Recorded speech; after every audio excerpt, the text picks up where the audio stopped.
तो जिस तरह फ्रेश बॉडी का पोस्टमार्टम करते हैं, कोई पेशेंट मेडिकल लीगल केस में एक्सपायर हो जाता है, तो मेडिकल लीगल केस कौन सा होता है सबको पता है, मैंने कई बार बता दिया है। हम पीछे जाते जाओ, मैं आ जाएगा तुम पर। तो मेडिकल लीगल केस कौन कौन सा होता है बताओ, example of medical legal case.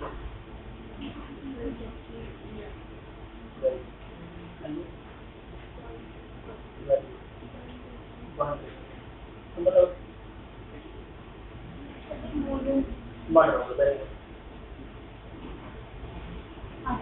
Very good, very good, under police custody, custodial death. और कौन कौन सा होता है?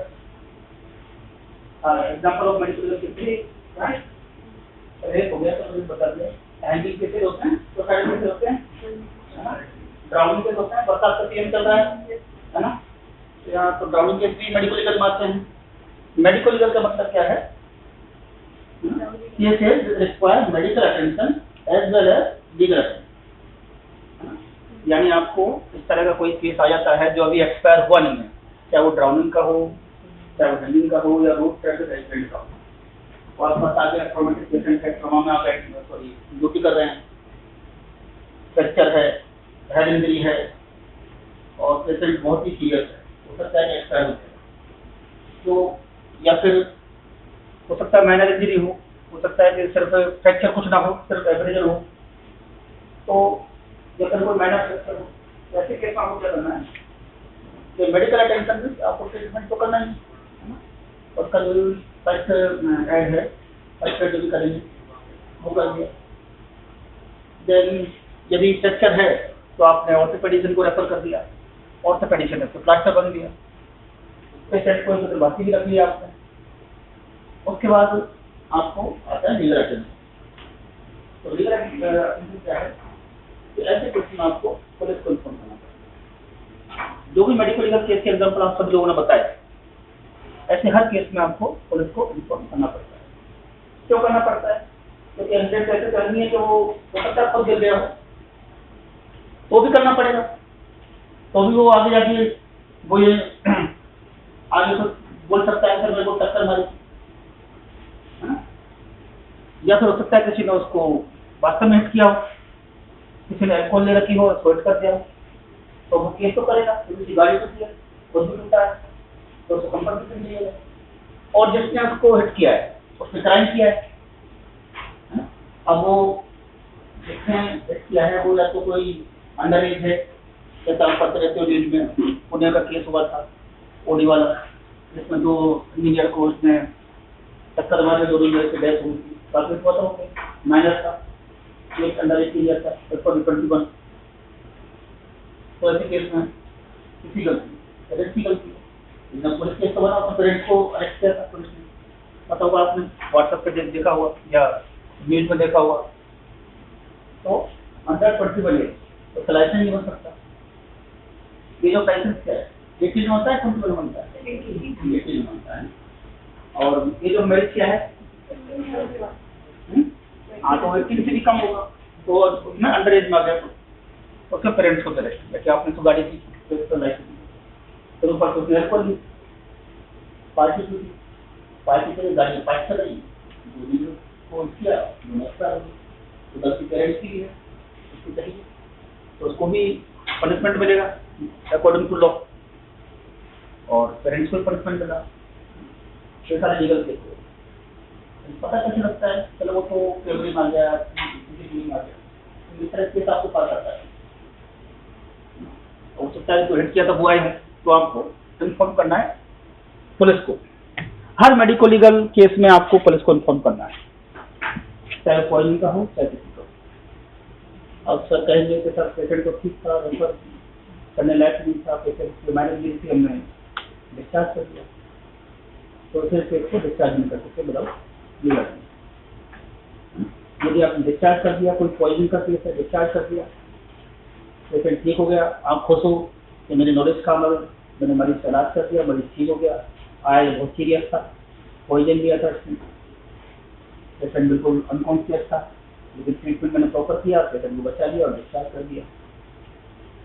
तो आपने पेशेंट को तो बचा लिया, लेकिन अपने आप को नहीं बचा पाओगे। तो अपने आप को कैसे नहीं बचा पाओगे? क्योंकि अब वो पॉइजन का केस है, तो पॉसिबल हो सकता है कि भाई उसको किसी ने पॉइजन दिया हो, जो उस टाइम उसको पता नहीं हो, बाद में वो जब ठीक हो जाएगा, घर जाएगा, सोचेगा यार मैं तो वहाँ पार्टी करने गया था, मेरे को खाने में कुछ मिला है, बेटा ने बेहोश क्यों हुआ? तो हो सकता है पैसे का मैटर हो, नवक का मैटर हो, या कोई फैमिली मैटर हो। फिर वो सोचेगा क्या मेरे को तो उसने पॉइजन दिया था, इसलिए हॉस्पिटल में भर्ती रहना पड़ा, आईसीयू में भर्ती रहना पड़ा।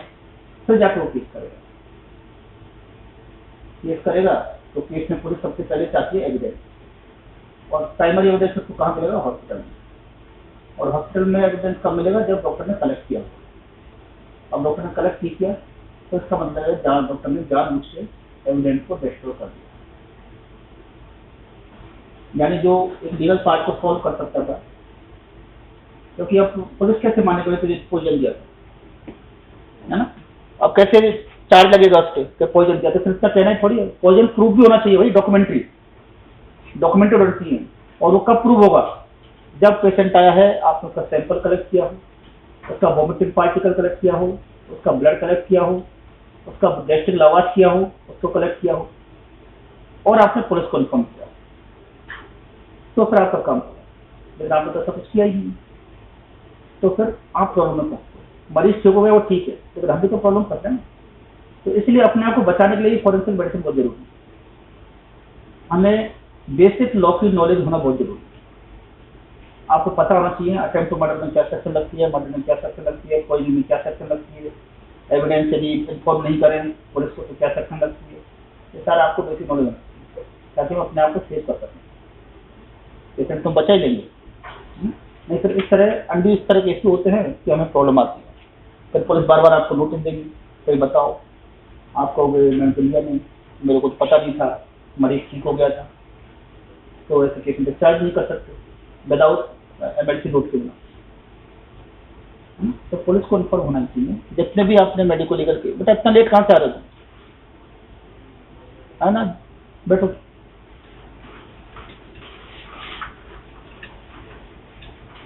तो each and every medico legal case में आपको पुलिस को इन्फॉर्म करना है, उसकी रिपोर्ट प्रिपेयर करनी है। रिपोर्ट प्रिपेयर करने के बाद जब पुलिस आती है, आगे केस होता है उसमें, और मोस्टली केसेज होता है, FIR होती है ऐसे केसों में, चाहे वो RT का हो, ड्राउनिंग का हो, हैंगिंग का हो। यदि सुसाइडल है तो हो सकता नहीं हो, सुसाइडल में तो कौन किससे करे उसे, और जो खुद ही मरना चाहता है तो उससे कौन केस करे। लेकिन हो सकता है उसे मरने के लिए किसी ने वो क्या हो, अबेटमेंट ऑफ सुसाइड, कि भाई कोई से परेशान कर रहा हो। तो सुसाइडल केस में भी आपको, हर केस में आपको पुलिस इन्फॉर्मेशन देगी। तो जब भी आप आगे फाइनल के बाद डॉक्टर बनोगे और इमरजेंसी में काम करोगे, तो ये रेजिडेंट की ही ड्यूटी है, या जो इमरजेंसी में पोस्टेड है उस डॉक्टर की ड्यूटी है, वो सारा जो लीगल फॉर्मेलिटीज हैं वो करें। पेशेंट एक्सपायर हो गया, आपने मोर्चरी शिफ्ट करा दिया, एक्सपायर पेशेंट की डेड बॉडी कभी भी अटेंडेंट को नहीं देनी। In case of medico legal death, यदि मेडिको लीगल केस में कोई डेथ हुई है तो आप बॉडी एडमिट, आपने उसका डेथ सर्टिफिकेट बना दिया। यदि आपने डेथ सर्टिफिकेट बना दिया, अटेंडेंट बॉडी ले गए, उन्होंने डिस्पोज कर दी, हिंदू के जला दिए, मोहन के उन्होंने डिस्पोज होगी बॉडी। अब फिर एविडेंस बचेगा। अब वो कल कोई इसके अटेंडेंट कोई केस करते हैं, कल कोई फॉल प्ले निकलता है उसमें, तो फिर पुलिस क्या आएगी? पुलिस डॉक्टर के पास आएगी। अब ये डॉक्टर की रेस्पॉन्सिबिलिटी है। अब आप ये थोड़ी कहोगे तो मेरे को पता ही नहीं था, मैं तो क्लास में आता था फॉरेंसिक में, मैंने पढ़ी थी, जब मैं आता तो था तो फॉरेंसिक क्लास होती थी, मैं फार्मा पढ़ता था। ऐसे नहीं बोल सकते। आप यदि MBBS किया है तो माना जाएगा कि आप कॉम्पिटेंट डॉक्टर, आपके आना ही चाहिए। और मैं आपको कई बार बताया है कि आप मेडिको लीगल केस को कभी रेफर नहीं कर सकते। हाँ, इलाज के पर्पज से रेफर कर सकते हैं। पेशेंट सीरियस है, थ्रोट सर्जरी केस है, हेड इंजरी है, आप जहाँ काम कर रहे हो वेंटिलेटर नहीं है, लेकिन लीगल फॉर्मेलिटी आपको वहीं करनी पड़ेगी। आपने पुलिस को इन्फॉर्म कर दिया और केस को रेफर कर दिया, ताकि कल पुलिस आए तो आप कह सको हमने तो इन्फॉर्म किया था, हमने तो इन्फॉर्म किया था, ये हमारे पास एंट्री है। जिसको इन्फॉर्म किया था उसका नाम है, रजिस्टर में बकायदा एक एमएलसी रजिस्टर होता है इमरजेंसी में, जिसमें सभी की एंट्री होती है मेडिकल लीगल केसेस। सर आप सेफ हो, यानी अपने एंड से आपने काम पूरा कर दिया। अब वो पुलिस का काम है। पुलिस जहाँ भी पेशेंट रेफर हुआ है पुलिस अपने आप जाएगी वहाँ और इसका डाटा कलेक्ट करेगी, रिपोर्ट बनाएगी। अब पुलिस क्यों आती है? क्योंकि स्टेट की ड्यूटी है, ये सरकार की ड्यूटी है कि जो भी विक्टिम है जिसके साथ भी क्राइम हुआ है उसका प्रोटेक्शन गवर्नमेंट की ड्यूटी। यदि कोई क्राइम हुआ है, क्रिमिनल है तो उसको पनिशमेंट मिले, कोई विक्टिम है तो उसको जस्टिस मिले, ये गवर्नमेंट की ड्यूटी। तो पब्लिक को प्रोटेक्ट करना स्टेट की ड्यूटी है। और पब्लिक कैसे प्रोटेक्ट होगी? पब्लिक इंटरेस्ट का केस है, कोई रेप हुआ, ये पब्लिक इंटरेस्ट का केस है, अभी चल रहा है कोलकाता का, तो हम लोग प्रोटेस्ट क्यों कर रहे हैं? ताकि उसको जस्टिस मिले। तो स्टेट को क्यों कर रहे हैं भाई, सरकार को क्यों हम वो कर रहे हैं? क्योंकि स्टेट की ड्यूटी उठा गई, डॉक्टर को प्रोटेक्ट दिया गया, उसके साथ ऐसा काम हुआ। डॉक्टर के साथ कोई घटना होती है, मारपीट होती है, तो भी स्टेट की ड्यूटी है। कोई भी किसी के साथ कोई भी क्राइम होता है तो स्टेट की ड्यूटी उसको प्रोटेक्ट करना, क्रिमिनल को पनिशमेंट दिलाना और विक्टिम को जस्टिस दिलाना। तो विक्टिम को जस्टिस दिलाने में और क्रिमिनल को पनिशमेंट दिलाने में हमारा मेन रोल है। तो पहले किसी के साथ क्राइम होगा तो सबसे पहले वो हॉस्पिटल आएगा। तो हॉस्पिटल में हमने भी उसकी फॉर्मेलिटीज पूरी की है, पुलिस को इन्फॉर्म किया है, तो पॉसिबल है कि उसको जस्टिस मिले और क्रिमिनल को पनिशमेंट मिले। और आपने यदि अपनी ड्यूटी पूरी नहीं की है तो क्रिमिनल तो बच ही जाएगा, क्योंकि कोई एविडेंस ही नहीं मिलेगा, बेल मिल जाएगी, फिर कोई क्राइम करेगा। होता है कई बार रेप केसेज में भी होता है, या कई जो भी बड़े क्राइम होते हैं उसमें due to lack of evidence criminal को या तो बेल मिल जाती है, फिर वो कोई दूसरा क्राइम कर देता है क्योंकि एविडेंस ही नहीं मिल रहा। तो ये एविडेंस का ही पार्ट है जो हम करते हैं। यदि हमने उसकी रिपोर्ट प्रिपेयर की है तो एविडेंस है, पॉइजन केस की रिपोर्ट हमने बनाई है तो एविडेंस है, उसका सैंपल कलेक्ट किया है ये एविडेंस है, पोस्टमार्टम उसके विषय प्रिजर्व किया है एविडेंस है, कॉज ऑफ डेथ हमने दिया एविडेंस है, टाइम से डेथ हमने दिया एविडेंस है ना, ये सब एविडेंस है जो आगे कोर्ट में जाता है। तो हम उस पार्ट की सबसे फर्स्ट कड़ी हैं कि पहले पास केस हमारे पास आएगा, फिर हमारी रिपोर्ट है वो पुलिस में जाएगी, पुलिस को देंगे, हमारी रिपोर्ट के बेस से पुलिस उसको अरेस्ट करेगी क्रिमिनल को, फिर वो पुलिस उसका चालान पेश करेगी कोर्ट में हमारी रिपोर्ट जाएगी, रिपोर्ट के बाद डॉक्टर को फिर बुलाया जाएगा कोर्ट में कि आपने डॉक्टर साहब की रिपोर्ट बनाई है, क्योंकि उसका वकील चाहेगा कि डॉक्टर साहब ने गलत रिपोर्ट बनाई है, क्योंकि पनिशमेंट तो उसी पे डिपेंड है जो आपका रिपोर्ट प्रिपेयर की है। तो फिर आपको वहीं बुलाया जाएगा और जाना पड़ता है हर मेडिकल लीगल केस में, मोस्टली मेडिकल लीगल केस में डॉक्टर को एविडेंस के लिए कोर्ट जाना पड़ता है। हम भी जाते हैं, रेगुलर जाते हैं, महीने में कम से कम 10 दिन जाते हैं, कभी जयपुर, कभी दौसा, कभी चूरू, कभी झुंझुनू, सब जगह। अब आप कहोगे सर आप तो जयपुर में काम करते हो, वहाँ क्यों जाते हो? क्योंकि आपने जहाँ से भी एमडी किया है या आपने जहाँ भी काम करो, सपोज जयपुर में एसएमएस में काम कर रहे हो, तो एसएमएस में हर कोई केस आ रहा है ना रेफर होके। अब एक्सीडेंट हुआ है चूरू में, लेकिन उसका इलाज कहाँ हो रहा है? एसएमएस में। अभी एक्सीडेंट हुआ है कहाँ? टोंक में। पेशेंट कहाँ है इलाज कराने? महात्मा गांधी में। आपने तो यहाँ देखा ना उसको, लेकिन उसकी एफआईआर कहाँ होगी? वो तो वहीं होगी जहाँ पे एक्सीडेंट हुआ है ना, उसी कोर्ट में उसका केस चलेगा। तो हम उससे पार्ट बने कि हमारे इलाज कराया है, पोस्टमार्टम हमने किया है, लेकिन हमें जाना तो क्यों पड़ा? क्योंकि केस वहाँ का था, एक्सीडेंट वहाँ हुआ था, है ना। तो हमें जहाँ भी राजस्थान से, ऑल ओवर राजस्थान से, कहीं से, इवन आउट ऑफ राजस्थान से भी कोई यूपी का केस आ जाए, एमपी केस आते हैं, जो बॉर्डर एरिया के जो केस हैं, मुरैना हुआ, ग्वालियर हुआ, भिंड हुआ उनके, या आगरा हुआ, है ना, इधर कई केस आते हैं जो यहाँ ट्रीटमेंट लेते हैं। एक्सीडेंट आगरा में हुआ, एक्सीडेंट एमपी में हुआ, ट्रीटमेंट यहाँ करा रहा है पेशेंट, क्योंकि राजस्थान में कंपेरेटिवली इलाज सस्ता है, फ्री है, गवर्नमेंट की स्कीम चलती है, आयुष्मान स्कीम, चिरंजीवी स्कीम, है ना। यहाँ इन्वेस्टिगेशन भी बहुत सस्ते हैं, इलाज बहुत सस्ता है, डॉक्टर बहुत बढ़िया है। तो हर कोई हरियाणा हो या एमपी हो या आगरा हो, मोस्टली पेशेंट नहीं आते हैं। अब वो उसका क्राइम हुआ है वहाँ पे, एडमिट है वो यहाँ पे, तो फिर हमें मान जाना पड़ेगा। लेकिन ऐसा पहले था, अब प्रॉब्लम थोड़ी कम हो गई है। उसका कारण है कि बीसी से एविडेंस होने लग गई है। बीसी में वीडियो कॉन्फ्रेंसिंग से। पहले मुझे क्या करना था, यदि कोई कोटा के एविडेंस है तो मुझे कोटा जाना पड़ता था। तो सर कोटा का केस था, मैंने पोस्टमार्टम किया है, मैं कोटा जा रहा हूँ, मैं गया हूँ कई बार, ऑल ओवर राजस्थान में गए हैं। लेकिन अब क्या है, अब वीडियो कॉन्फ्रेंसिंग रूम बन गए हैं, सेंटर बन गए, जयपुर 2 सेंटर बन गए कोर्ट में।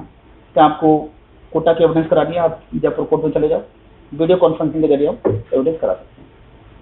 लेकिन जाना तो फिर भी है।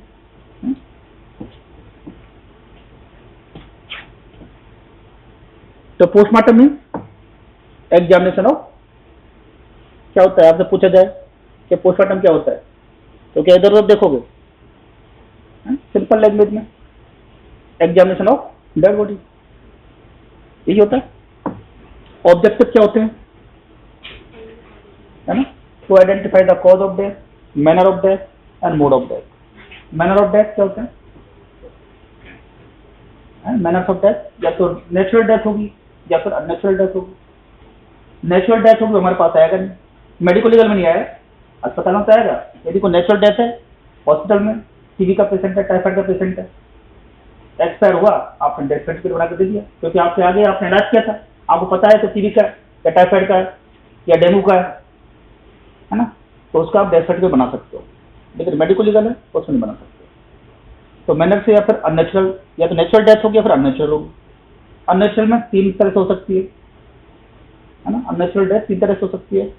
एक्सीडेंटल हो सकती है, सुसाइडल हो सकती है, या फिर होमिसाइडल हो सकती है ना, या तो खुद ही मर जाए या कोई और मार दे या एक्सीडेंट हो जाए, ये मैनर्स ऑफ डेथ।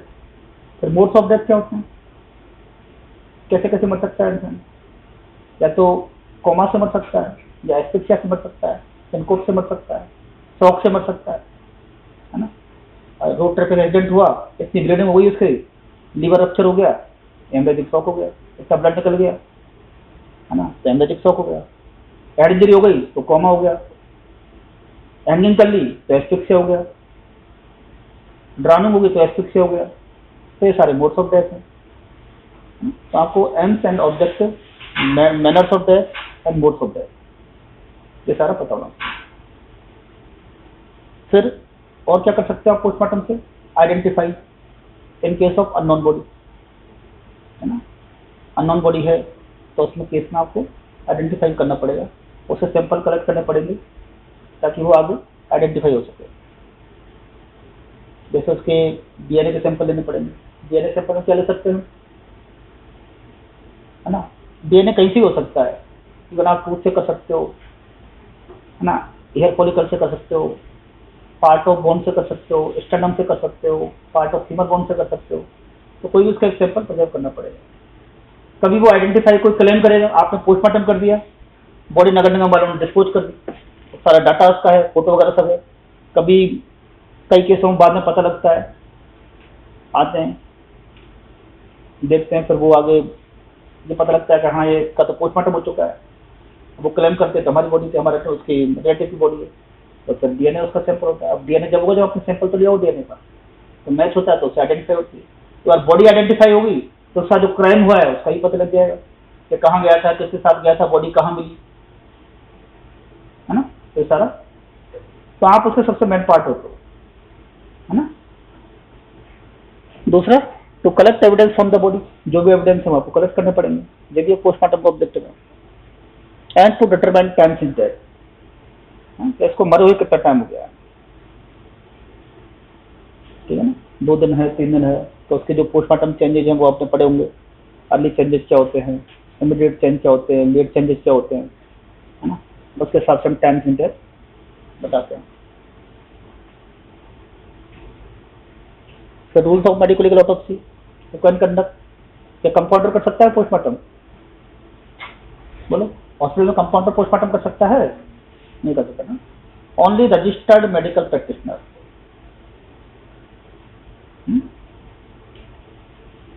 जिसने एमबीबीएस किया है और वो आरएमसी में या स्टेट मेडिकल काउंसिल में रजिस्टर्ड है ना, और गवर्नमेंट उसको पावर दी हुई है, गवर्नमेंट डॉक्टर, प्राइवेट डॉक्टर नहीं कर सकता। लेकिन मेडिकल तो फॉर्मेलिटी सारी करनी पड़ेगी। अभी आप सपोज प्राइवेट हॉस्पिटल में काम कर रहे हो, कहीं अपने सेटअप पे काम कर रहे हो, वहाँ कोई मेडिकल लीगल केस आता है तो फॉर्मेलिटी तो सारी होंगी, लेकिन आप पोस्टमार्टम के लिए उसको आगे यदि एक्सपायर हो गया तो आप पुलिस को इन्फॉर्म करोगे, पुलिस जहाँ भी नियर बाई मोर्चरी है हाँ पोस्टमार्टम करा लेंगे, लेकिन आप गवर्नमेंट डॉक्टर ही कर सकता है। कई जगह प्राइवेट को भी परमिशन दी हुई है, वो भी कर सकते हैं, लेकिन वो गवर्नमेंट से ऑथराइज होने चाहिए। अभी हम लोग करें महात्मा गांधी से यदि हम काम करें तो पहले हमें ऑथराइज कराना पड़ेगा गवर्नमेंट का, है ना, वो भी चल रहा है। आगे हो सकता है कि पोस्टमार्टम भी हो। एनी फी, कोई फीस लेते हैं अपन पोस्टमार्टम की, है ना, कोई फीस नहीं। परमिशन एंड ऑथराइजेशन, किसकी परमिशन चाहिए होती है? एमएस की चाहिए, डीन की चाहिए, प्रिंसिपल की चाहिए, या प्रेसिडेंट की चाहिए? किसकी परमिशन होगी?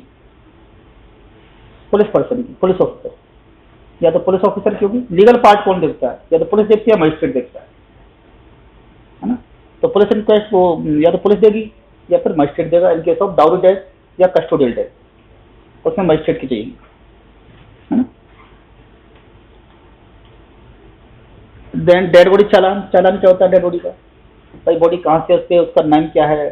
अभी पेशेंट एडमिट है ट्रॉमा वार्ड में तो उसकी जो आइडेंटिटी है वहाँ पर ट्रॉमा वार्ड में उसका बेड हेड टिकट नंबर क्या है, उसका रजिस्ट्रेशन नंबर क्या है, नाम क्या है, एज क्या है, रेजिडेंस क्या है, वो सारा उस पर लिखा रहता है ना, ताकि हमारे पास बॉडी आए पोस्टमार्टम करें तो हमें पता लग जाए कि बॉडी कहाँ से कौन से बोर्ड से आई है ना। तो डेड बॉडी चालान यदि हॉस्पिटल में डेथ नहीं है, बाहर चाहिए, तो पुलिस वाले चालान बना कर देंगे कि इसका नाम यह है, बॉडी यहाँ मिली, एज ये है, इसके अटेंडेंट ये मिले थे, उन्होंने इसको आइडेंटिफाई किया, ये सारा, है ना। देन इंक्वेस्ट रिपोर्ट एंड पंचनामा, है ना। पंचनामा सुना है आपने? प्यार का पंचनामा मूवी देखिए क्या? नहीं, वो अलग पंचनामा, ये अलग पंचनामा है। ये है रिक्वेस्ट, पुलिस रिक्वेस्ट। इसमें पुलिस रिक्वेस्ट करती है डॉक्टर के लिए, है ना। ऐसे नहीं कि आपके पास डेड बॉडी आई और आपने पोस्टमार्टम स्टार्ट कर दिया। तो विदाउट रिक्वेस्ट, पुलिस रिक्वेस्ट और पंचनामा, डॉक्टर को पोस्टमार्टम स्टार्ट नहीं करना है। क्या है, कितनी भीड़ हो, कितना भी प्रेशर हो। कई बार ऐसा होता है कि डेड बॉडी बहुत ज़्यादा भीड़ हो जाती है, कोई सेंसिटिव केस है, डॉक्टर से कहते हैं पोस्टमार्टम करो, पोस्टमार्टम करो, है ना। लेकिन डॉक्टर को क्या बोलना है, कहीं पुलिस के डॉक्यूमेंट नहीं है, ये हमारे हाथ में नहीं है, भाई पुलिस का काम है। अब हुआ यूँ को डेथ हुई 2 बजे, 3 घंटे हो गए, 5 बज गए, पोस्टमार्टम हुआ नहीं, तो अटेंडेंट को जो लोकल लेमैन है वो तो ये जानता है कि पोस्टमार्टम डॉक्टर डिले का, और वो डॉक्टर को परेशान करेगा। कई बार हाथापाई भी हो जाती है, मारपीट भी हुई है, क्योंकि अटेंडेंट को क्या लगता है कि डॉक्टर डिले करता है। देखो डिले कौन करता है? पुलिस करती है। फिर कई बार तो पुलिस के आईओ लेट आते हैं, कई बार पुलिस को अटेंडेंट नहीं मिलते, है ना। तो पुलिस लेट डॉक्यूमेंट देती है, इसलिए जब भी आपको इस तरह रिक्वेस्ट मिले आपको टाइम नोट कर देना चाहिए। बॉडी 2 बजे की रखी हुई है, आपने 5 बजे डॉक्यूमेंट सॉरी रिक्वेस्ट किया है, तो आप नोट कर दो 5 बजे कि मुझे 5 बजे मिला है। यानी 5 बजे बाद मैंने कितना टाइम लगाया है, मुझे जैसे डॉक्यूमेंट मिले मैं पोस्टमार्टम कर दिया, ठीक है ना। तो आपको टाइम नोट करना है। जैसे ही पुलिस रिक्वेस्ट मिली, ये पुलिस रिक्वेस्ट है, सेवा में थानाधिकारी और से थानाधिकारी थाना सिद्धार्थपुरा जयपुर दक्षिण जयपुर, है ना। फिर ये श्रीमान एमजे साहब, एमजे नहीं मेडिकल जूरिस्ट, है ना, मेडिकल जूरिस्ट हो सकता है या मेडिकल ऑफिसर हो सकता है। एमजे साहब, एमजीएच या एसएमएस परफॉर्मा कॉमन चलता है, वैसे आपके हॉस्पिटल का नाम चेंज होता रहेगा, ये यूनिवर्सल परफॉर्मा पुलिस का, है ना। देन सब्जेक्ट में बच्चा श्री सुरेंद्र कुमार, ये देवीलाल वैष्णव, ये पुलिस थाना, ये पोस्टमार्टम करवाने बाबत, यानी पुलिस ने हमें रिक्वेस्ट की है ना, पुलिस की रिक्वेस्ट आई है। उसके बाद पुलिस अब नीचे सील एंड साइन किए हैं, थानाधिकारी पुलिस थाना सिद्धार्थपुरा, डेट ये लिखी हुई है 18/2/24 और टाइम लिखा हुआ 1 बजे, है ना। अब इसको भी नोट करना है आपको कि पुलिस ने तो पंचनामा बना, वो टाइम सॉरी रिक्वेस्ट दी 1 बजे, फिर हमारे पास कब आई, है ना। तो हमारे पास जो टाइम है वही डालेंगे, ऐसे नहीं कि इन्होंने 1 बजे डाला चाहते थे, ठीक है। तो नोट करना है। तो इसको फीमेल डॉक्टर भी जो हैं वो भी सीरियसली लें, क्योंकि आजकल पोस्टमार्टम उन्हें भी करने पड़ते हैं। कई फीमेल डॉक्टर हैं जो फॉरेंसिक एमडी कर रही हैं, और पोस्टमार्टम कर रहे हैं, है ना। अभी तो अपना फ्रेंड टेस्ट, तो फीमेल डॉक्टर यदि आप पोस्टमार्टम नहीं करोगे तो आपको रेप केस में तो सबका एग्जामिन फीमेल डॉक्टर को ही करना है। तो सबसे सेंसिटिव केस तो सेक्सुअल असॉल्ट के होते हैं, जैसे कि फीमेल डॉक्टर मस्ट है ना, और बहुत लंबी बहस चलती है उसमें, बहुत ज़्यादा डिफेंस उसमें आपको फेस करना पड़ता है कोर्ट में। तो बहुत सारे क्वेश्चन है जो पीपी के द्वारा, पीपी में पब्लिक प्रोसिक्यूटर जो केस लड़ता है ना, तो हम तो उसमें सरकारी गवाह होते हैं, यानी गवर्नमेंट की तरफ से जाते हैं, हम तो गवर्नमेंट की हेल्प करने के लिए।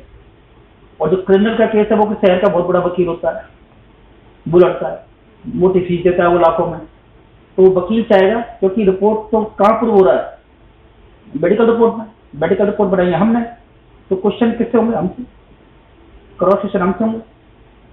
तो वह 4-5 वकील आएंगे, आपको घेर लेंगे, एक अंडू प्रेशर रहता है कि मैडम बताओ आपने क्या देखा, क्या फाइंडिंग मिली, ये चोटें कैसे आ सकती हैं ना, आपने कैसे कहा कि इसके साथ रेप हुआ है ना, तो सारे क्रॉस ये चलते हैं और कम से कम घंटे भर लग सकता है, 2 घंटे भी लगते हैं। तो सारा आपको टेक्निकली, लॉजिकली, साइंटिफिकली आपको इसका आंसर देना है, और वही बोल सकते हो जो आपने लिखा है, आप अपनी तरफ से कुछ नहीं बना सकते। आपने पता डेट नहीं डाली, टाइम नहीं डाली, तो उसी पे गिन देगा वो कि आपने कौन सी तारीख को किया था, आप तो भूल गए किस टाइम किया था एग्जामिनेशन, क्या सैंपल कलेक्ट किए थे आपने, क्या स्लाइड बनाई थी, कहाँ भेजे, क्या रिपोर्ट आई, किसने बुलाया आपको, आप मेडिकल किस केस का है मेडिकल करने, आपके पास ऑर्डर है, तो सारा करने में ड्यूटी पे थी, रोस्टर है ना।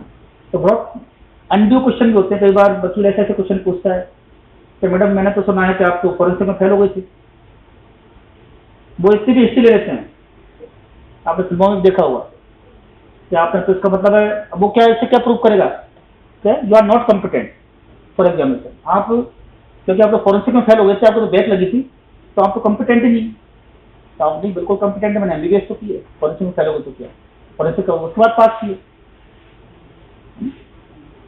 तो वी आर कॉम्पिटेंट।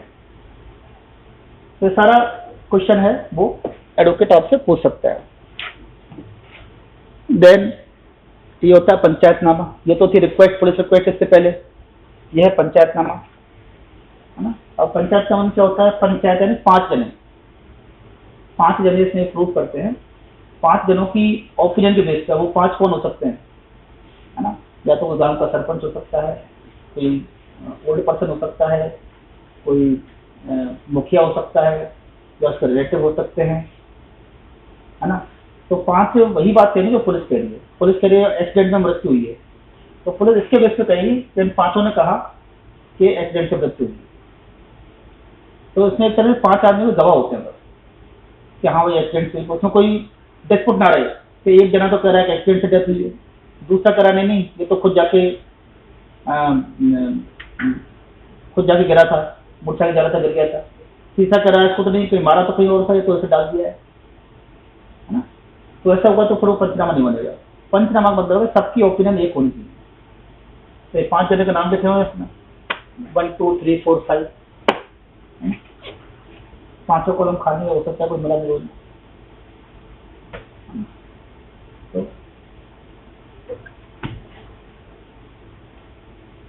उसके बेस पे फिर उन्होंने लिखा है कि फोन नंबर से इन्वेस्टिगेशन ऑफिसर आईओ घनश्याम राय पंचायत की राय से कहता हूं कि मृतक की मौत सिगरी की गैस से दम घुटने के कारण हुई, लेकिन फिर भी मृत्यु का वास्तविक कारण जानने के लिए मृत्यु के सबका पोस्टमार्टम कराना जरूरी है। ये तो 5 लोगों ने कह दिया, लेकिन फिर भी हम नहीं मानेंगे, पुलिस नहीं मानेगी उसको, लगा है ना। लेकिन फिर भी मृत्यु का वास्तविक कारण जानने के लिए मृतक का पोस्टमार्टम कराना जरूरी है।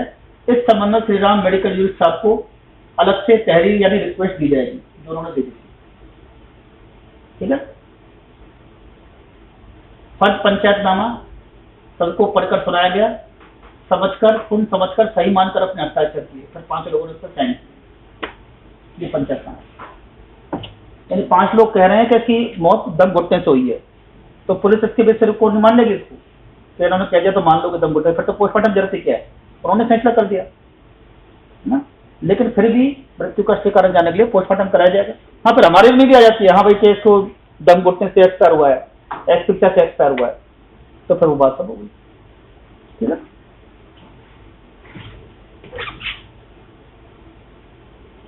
देन कई बार ऐसा होता है कि बॉडी तो मिलती नहीं है, लेकिन बॉडी कोई बोन मिल जाती है ओनली, कई जगह कोई खुदाई चल रही है ना, या जंगल में या कहीं भी आपको स्केलेटन मिला, पुलिस को मिला या किसी को मिला, कोई गया जंगल में घूमने गया या कहीं मकान बिल्डिंग बननी है, बिल्डिंग की खुदाई चालू हुई तो पता कंकाल निकल गया, है ना। जंगल में कोई गया तो वहां देखा कंकाल पड़ा हुआ है, ह्यूमन है अब क्या है वो तो बाद में पता लगेगा, पुलिस को इन्फॉर्म किया जाता है तो ये कंकाल कैसा है, कि बॉडी दो तरह से डिस्पोज होती है, तो जला दी जाती है फिर गाड़ दी जाती है, खुले को कौन छोड़ता है। तो आया तो इसका मतलब कोई ना कोई क्राइम हुआ है। तो इस तरह बॉन्ड्स मिलती हैं, तो पुलिस उन बॉन्ड्स को कलेक्ट करके ऐसा गट्ठा बना के लेके आती है हमारे पास।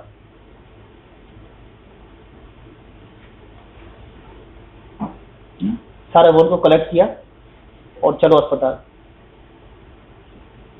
अब फिर हमारी जिम्मेदारी है, पुलिस ने अपना काम कर दिया, पुलिस का इतना ही काम है, तो बॉन्ड्स को कलेक्ट करके डब्बे में बंद किया और हॉस्पिटल ले आए, है ना।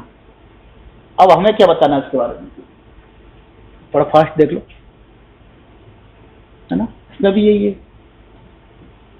To establish the identity of the disease.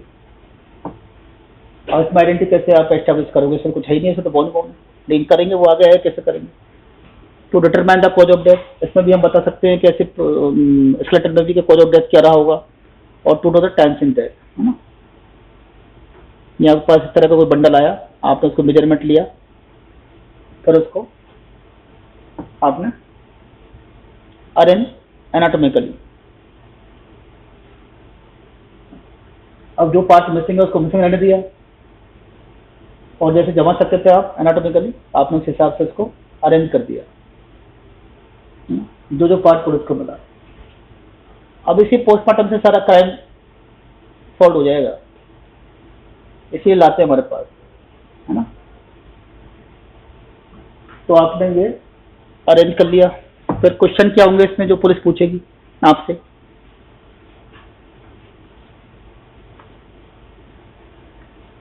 तो अब वहां सबसे पहले क्या करना है, देखो इस तरह का कोई स्केलेटन आता है तो arrange all the bone in anatomical position, जो भी अपन ने किया हुआ है एनाटॉमिकल पोजीशन में अरेंज किया है।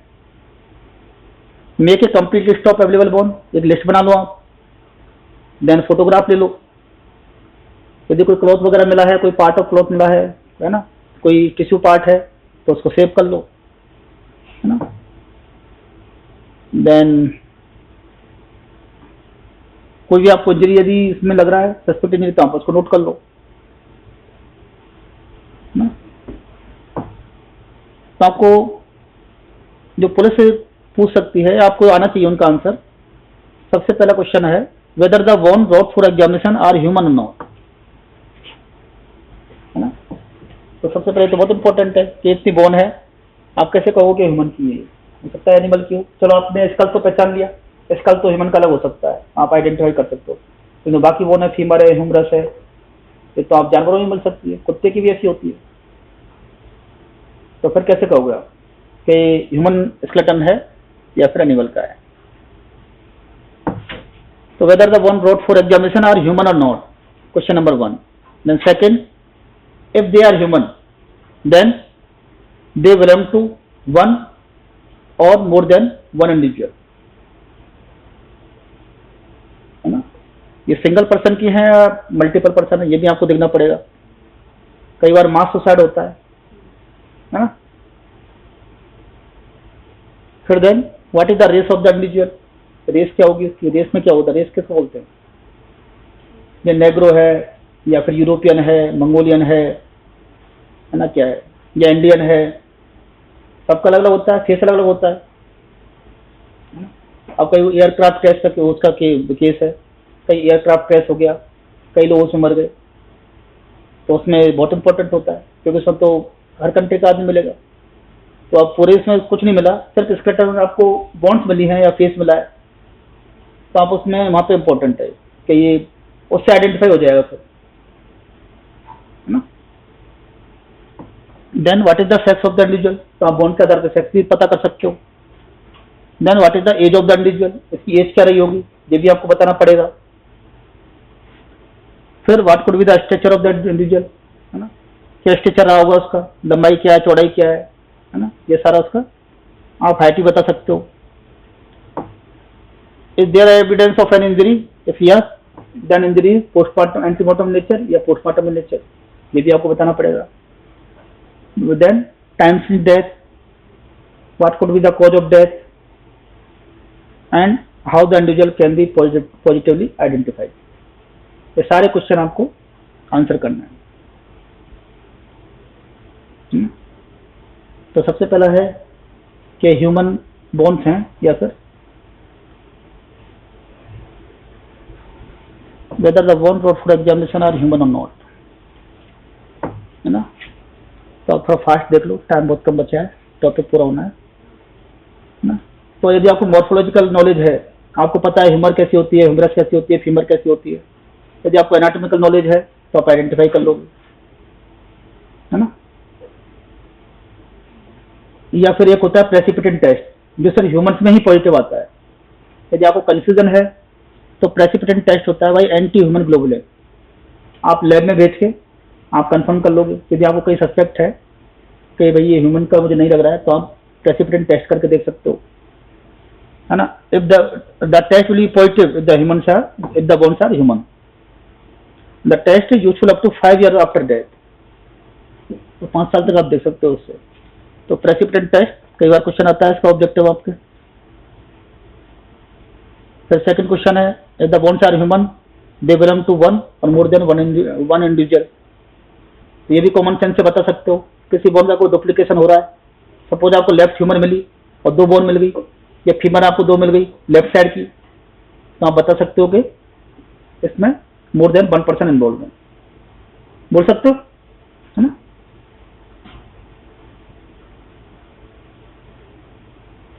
रेस है ना, रेस ऑफ द इंडिविजुअल, तो ये केफेलिक इंडेक्स, हाइट इंडेक्स होते हैं। केफेलिक इंडेक्स क्या होता है, maximum breadth of the skill upon maximum length of the skill into 100। तो आयरन, नेग्रो, ड्रेविडियंस इनका 7 to 74 होता है, चाइनीज, यूरोपियन इनका 75 होता है, और मंगोलियंस इनका होता है 80 to 84। तो हम किस में आते हैं, आर्यंस में आते हैं ना, इंडियन। तो हमारा क्या होगा केफेलिक इंडेक्स 70 to 74, हाँ। तो इंडेक्स से मोटा मोटा आपको आइडिया मिल सकता है क्या क्या रेस सही होगी इसकी। हाइट इंडेक्स भी फिर अलग अलग होता है, नेग्रोज का, मंगोलियंस का, है ना। Height of the skull upon length of the skull ये देख सकते हैं। नेजल एपरेचर इंडेक्स देख सकते हैं।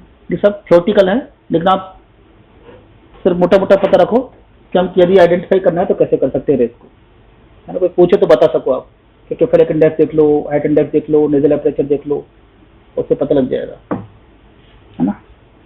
फिर स्कल का डिफरेंस यदि आपको मिला है, सेक्स पता करना है तो सेक्स भी आप बता सकते हो। यदि आपको स्कल बोन मिली है तो स्कल से आप बता सकते हो कि मेल का फीमेल का दोनों में डिफरेंस होता है ना।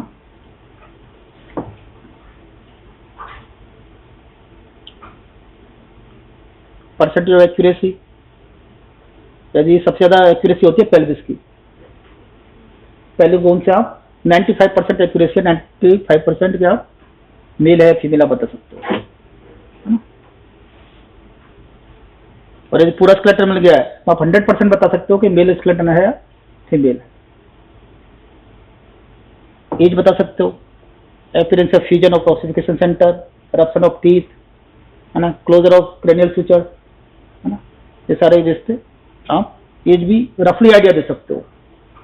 रफली भी इतना नहीं कि 20 साल से लेकर 50 साल के बीच होगा, ऐसे नहीं। रफली आइडिया होता है कि age within 20 to 25 year, है ना, इस तरह दे सकते हो। अब ऐसे कैसे पता लगेगा, आप इतना ड्यूरेशन, इतना गैप इतना रख दिया इसमें कि 20 से 50 साल के बीच होगा, तो प्रकार ढूंढेगी पुलिस उसको, है ना। मैंने स्ट्रक्चर क्या हो सकता है इसका, आप लॉन्ग बोन के बेस पे आप बता सकते हो उसकी हाइट क्या रही होगी।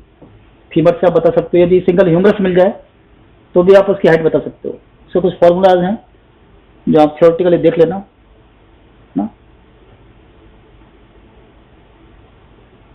फिर टाइम सिंस डेथ, ये इंपॉर्टेंट है। वो स्मेल क्या आ रही है, यदि ड्राई स्केलेटन है या भी कोई सॉफ्ट टिश्यू अटैच है ना, तो उसके बेस पे मोटा मोटा आपको टाइम सिंस डेथ का भी आइडिया मिल सकता है। 6 महीने में कंप्लीट स्केलेटनाइजेशन हो जाता है ना।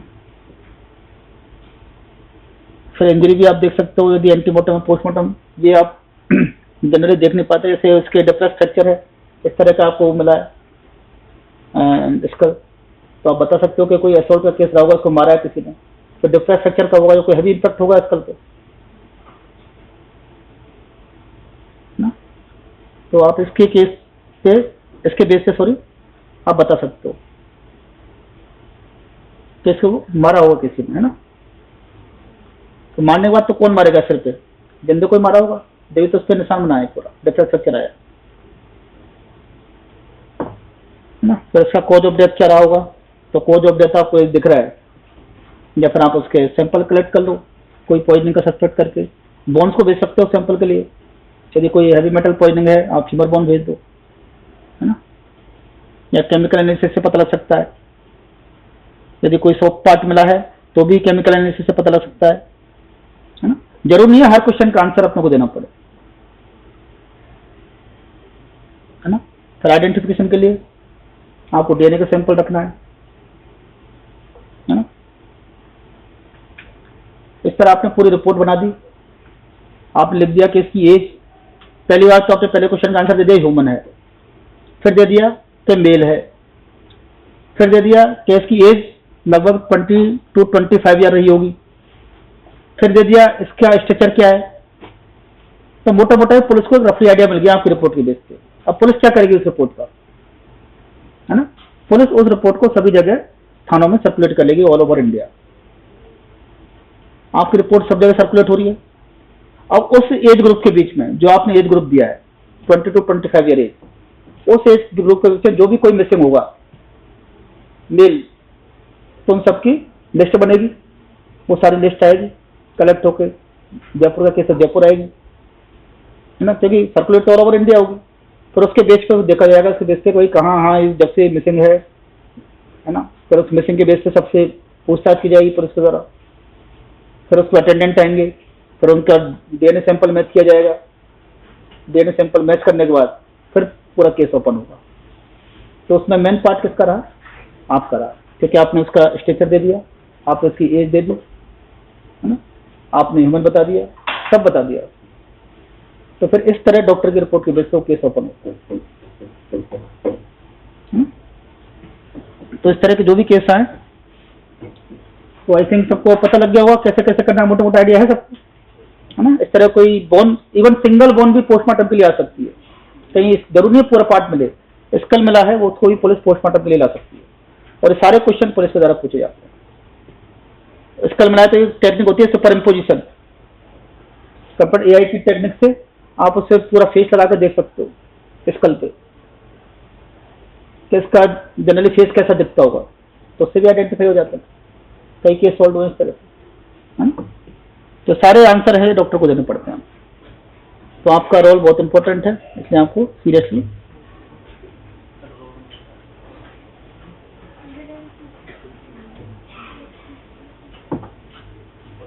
$71.